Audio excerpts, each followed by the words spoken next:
నేను నువ్వు చేసిన పనికి నేను అస్సలు నీతో మాట్లాడను. నువ్వు చేసిన పనికి నేను అసలే మాట్లాడా. నేను నువ్వు చేసిన పనికి నేను అస్సలు నీతో మాట్లాడను. నువ్వు చేసిన పనికి నేను అసలే మాట్లాడా. 3 రేపు పొద్దున ఊరికి పోవాలి, ఈమెతోనేమో కొట్లాడినా. ఎట్లా రేపు పొద్దున తెల్లవారుదాం 4 గంటలకు లేవాలి, ఏం చేయాలి? ఒక ఐడియా.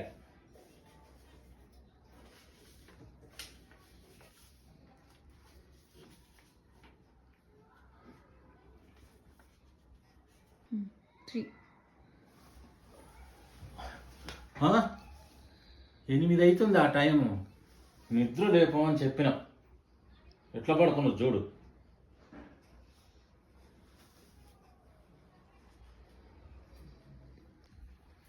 ఉదయం 4 గంటలైంది, నిద్ర లేవండి.